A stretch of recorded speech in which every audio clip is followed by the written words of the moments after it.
누가복음 15장 말씀입니다. 이제 누가복음 15장도 역시 우리 예수님께서 제자들을 데리고 지금 예루살렘으로 가는 길 중에 일어난 사건입니다. 그래서 예수님은 이 사건을 통해서 제자들에게 제자도가 무엇인지를 가르쳐주는 그러한 말씀입니다. 이 말씀에 이제 일어나는 이 사건의 배경에 중요한 것이 있습니다. 그것은 여기 이 바리새인과 서기관들이 우리 예수님께서 죄인들과 함께 식사하는 것을 보면서 비난했다는 것이죠. 그래서 수근거리고 2절 읽어볼까요?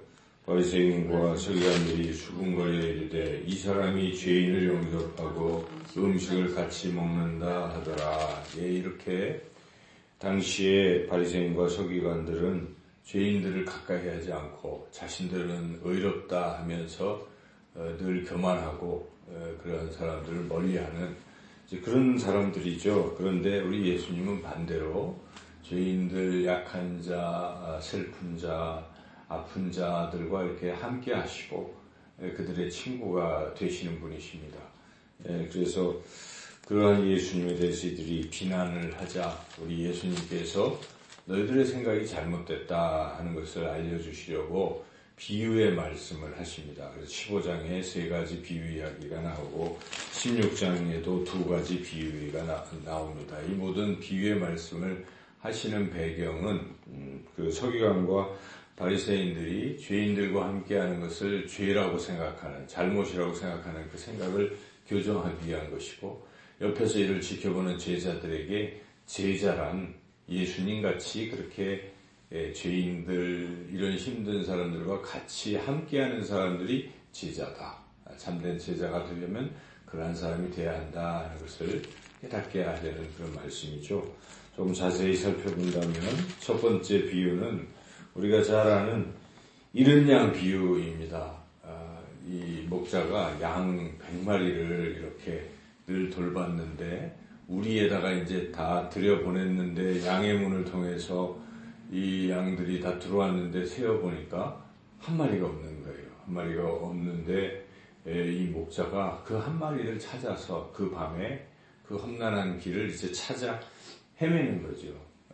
근데 사람들이 생각하기에 그거 한 마리 찾다가 그 우리에 있는 양 99마리를 누가 또 데려가면 어떡하는가, 잃어버리면 어떡하는가, 그냥 한 마리 할 수 없다 포기하고 99마리만 잘 이렇게 돌보자, 이렇게 생각할 수 있죠. 그런 상식이, 보통 사람들은, 그런 세상 사람들 같으면 계산을 해볼 때 그런 거죠. 그래서 그냥 그 우리에 있는 99마리만 돌보면 그것도 잘한 것이다, 이렇게 여길지 모르지만 예수님은 그게 아니라는 것입니다. 이른 양 한 마리도 소중한 것이죠. 그도 내 양이다. 그래서 예수님의 마음을 우리가 느낄 수가 있습니다. 예수님은 그 한 마리를 찾아내기 위해서 그 험한 곳을 또 찾아 나서신다 하는 것이죠. 여기에 특별히 4절 한번 읽어보겠습니다.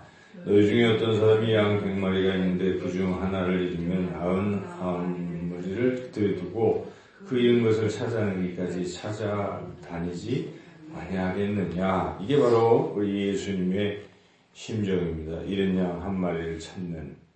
그래서 이게 바로 이 제자는 예수님을 닮는 사람입니다.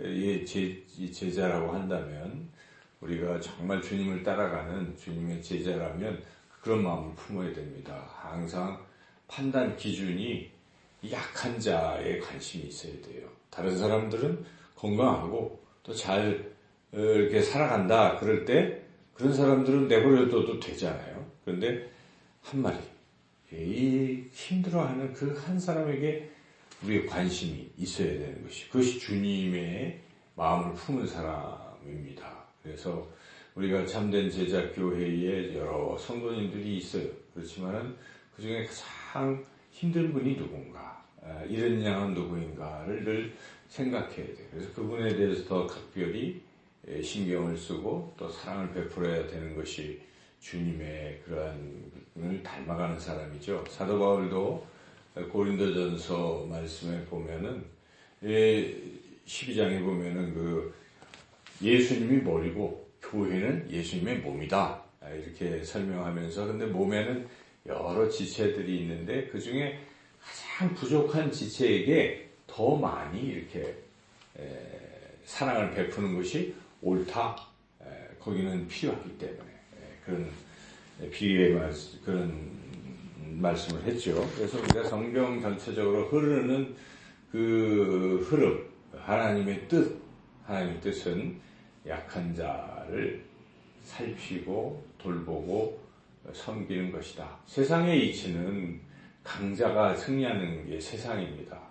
선거할 때도 이기는 사람은 1등은 기억되지만 2등은 항상 기억 속에 사라지고 그러잖아요. 그래서 세상에 항상 이기는 사람만이 살아남는 약육강식, 적자 생존, 이게 세상이 돌아가는 이치예요. 그래서 심지어 다윈이라는 사람은 진화론에 의해서 자꾸 쓰는 용불용설 이렇게 하면서 쓰는 것만 쓰고 약육강식, 강자만 살아남아서 지금까지 진화했다라는 논리를 피지만 그거 잘못된 것입니다.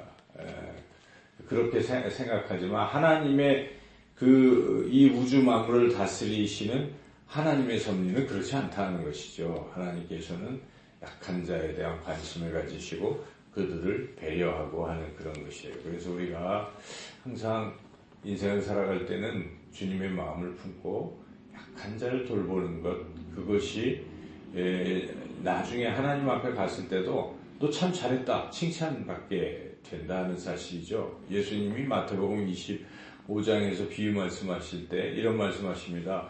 이 지극히 작은 자 하나에게 한 것이고 내게 한 것이고 지극히 작은 자 하나에게 하지 아니한 것이 내게 하지 아니한 것이라고 말씀하시고 이걸 가지고 양과 염소를 가르며 염소는 안 되는 거예요. 양들만 하나님 나라 들어갈 수 있다라고 말씀. 양은 지극히 작은 자 하나에게 사랑을 베푼 사람이라고 예수님이 분명히 말씀하시는 것입니다. 그래서 우리가 그리스도인이라고 하면 항상 약한 자, 이른 자에 대한 관심을 가져야 되겠다는 것입니다. 우리 교회에 특히 이제 또 그 이른 양 중에는 교회를 안 나오시는 분들이 가장 큰 이른 양이에요. 더 가장 불쌍한 사람은 경제적으로 또 몸이 아프고 이런 사람도 불쌍하지만 더 불쌍한 사람은요, 예수님 곁을 떠난 사람입니다. 떠나면 결국 하나님 나라 들어갈 수 없기 때문에 그래서 우리가 예수님 품을 떠난 사람들, 우리 교회에 이런저런 이유로 교회에 이렇게 오랫동안 나오지 못하는 분들이 이른 양이에요. 이른 양에 대한 그런 긍휼함을 우리가 가지고 기도하고 또 그분들을 다시 권면하고 주님 품으로 돌아가게 하는 일, 이런 일이 바로 주님의 참된 제자의 길인 줄로 믿습니다. 계속되는 비유도 다 같아요. 예수님이 쉽게 알아듣게 하려고 똑같은 그런 주제를 가진 비유를 이렇게 다른 형태로 하죠. 이런 드라크마 비유도 마찬가지죠. 어떤 여자가 10 드라크마가 있는데 하나 잃으면 등불을 펴고 막 찾는다 이것입니다. 이렇게 하나를 찾는 마음. 이른 아들 찾는 비유도 계속되고 있습니다. 두 아들이 있어요. 하나는 말도 잘 듣고 아버지 말대로 아버지 곁에서 충성 봉사하고 있는 거예요. 참 귀하죠. 그런데 둘째 아들은 어떻습니까? 아버지 저한테 줄 재산, 아버지 돌아가시면 줄 그 유산, 그 미리 좀 땡겨주세요. 그래서 그걸 땡겨 받아가지고 먼 나라에서 허랑방탕 탕진해버렸어요. 얼마나 질이 안 좋은 아들입니까? 못된 아들이죠, 사실. 그런데 이 아버지의 마음은 그게 아니라는 것입니다. 그 첫째 아들도 사랑하지만 둘째 아들에 대한 애틋한 마음이 더 큰 것입니다. 우리가 손가락이 이렇게 있을 때 가장 아픈 손가락, 새끼 손가락 이런 데가 더 아파하잖아요. 그것처럼 자식이 이렇게 있을 때 가장 약한 자식에 대한 마음이 가는 게 부모의 마음인데 우리 하나님의 마음도 같습니다. 그래서 이 둘째 아들이 그렇게 허랑방탕하지만 이 아버지의 마음은 늘 거기가 있어요. 그래서 둘째 아들이 언제나 다시 돌아올까? 늘 동구 밖에 서서 기다리는 거예요. 그걸 우리가 어떻게 할 수 있냐면 여기에 보면 아들이 이제 다 잃고 털레털레 하면서 이제 집으로 가서 종이라도 하면서 먹고 살아야지 하고 오고 있는데 누가 먼저 발견했는가? 아들이 아버지를 발견한 게 아닙니다. 아버지가 아들을 발견한 거예요. 이건 무슨 말입니까? 그동안 아버지는 떠난 그 자리를 계속 보고 있었던 것이죠. 그러니까 먼저 본 것이죠. 여기에 보면 이렇게 26절, 20절 읽어보겠습니다. 이에 일어나서 아버지께로 돌아가니라. 아직도 거리가 먼데 아버지가 그를 보고 시근히 여기에 달려가 목을 안고 입을 맞추니, 이게 아버지의 마음인 것이죠. 바로 이 아버지는 하나님을 말씀합니다. 하나님이 그러신 분입니다. 하나님은 세상의 사람들 중에 죄인들과 또 연약한 자들과 또 하나님 곁을 떠난 사람들을 막 내치고 이러시는 것이 아니라 기다리고 계시는 것입니다. 그가 돌아오기를, 잃은 양 한 마리가 돌아오기를 기다리는 것이 그것이 아버지의 마음인 것입니다. 그래서 하나님 아버지께서 이제 그렇게 하는데 기다리고 계시다는 것이죠. 또 한 가지 오늘 전체적인 주제에서 중요하게 우리가 깨닫는 것은 잃은 양을 찾으시는 아버지의 마음도 있고, 또한 잃은 양이 회개하고 돌아오면 너무너무 기뻐하시는 분이 하나님이시다 하는 것이죠. 그래서 여기에 아까 찾을 때도 기뻐하시고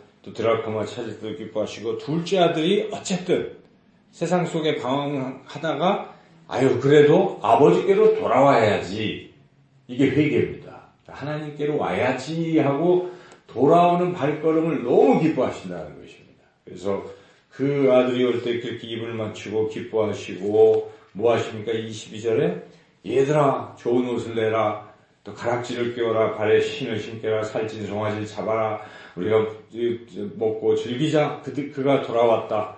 이렇게 회개하고 돌아오는 것을 기뻐합니다.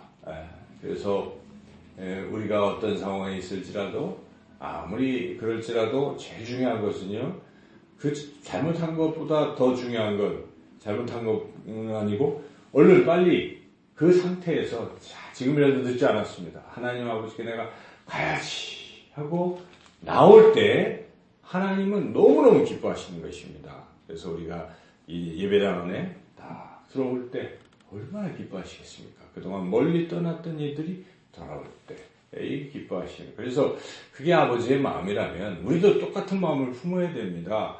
그렇게 방황하던 이들이 교회 왔을 때 여러분 너무너무 좋아해야 되는 것입니다. 근데 어떤 사람들은 아이고 이제 나왔어, 그동안 뭐 하다가 하고 정죄하기에 바쁜 사람도 있는데 그 아주 하나님의 마음과 거리가 먼 사람이 그러면 안 됩니다. 누가 하더라도 돌아오면요 여러분 정말 기뻐할 수 있는 것이 그게 하나님의 마음을 품은 사람인 것이죠.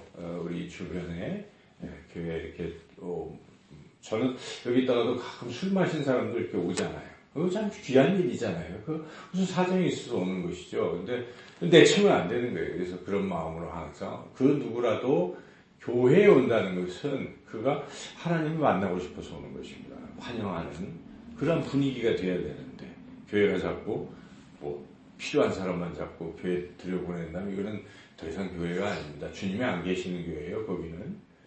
거기 비유도 잘 있잖아요. 흑인이 백인 교회 갔는데 쫓겨났어요. 슬피 울고 있어요. 그때 한 신사가 이렇게 다가갑니다. 왜 당신도 쫓겨났습니까? 그래요. 저도 쫓겨났습니다. 당신 누구십니까? 저 예수입니다. 예수님도 쫓겨났다는 거. 예수님은 그렇게 사람을 내치는 교회는 안 계신다는 뜻이잖아요. 그러니까 우리가 항상 그런 마음으로 누구든지 환영할 수 있는 그런 넓은 마음이 있어야 되겠다는 것이 오늘 이런 본문. 근데 이제 이것을 싫어하는 첫째 아들이 싫어하잖아요. 걔는 와서 막 잔치 베풀어주는데 난 이게 뭐야. 그럴 때 아버지가 마지막으로 큰아들한테 하는 말씀이 무엇입니까? 32절 읽어볼까요? 이 네 동생은 죽었다가 살아났으며 내가 잃었다가 얻었기로 우리가 즐거워하고 기뻐하는 것이 마땅하다 아니라 우리. 그죠? 우리는 항상 하나님 마음 품고 이렇게 돌아오는 사람들을 기쁘게 따뜻하게 맞아야 되는 것입니다. 또 우리 자신이 만약 방황하는 사람이었다면 하나님이 날 여전히 찾고 계시다는 걸 잊지 마시고 어찌하든지 하나님 품으로 돌아가면 하나님 날 기쁘게 맞아주실 거야. 이런 믿음을 가지고 항상 주님 품에 계시고 그리고 돌아오지 않는 이들을 긍휼히 여기고 그들이 주님 품으로 돌아올 수 있도록 기도하시고 권면하시고 살아가시는 저와 여러분 모두가 되시기를 주님의 이름으로 축원합니다.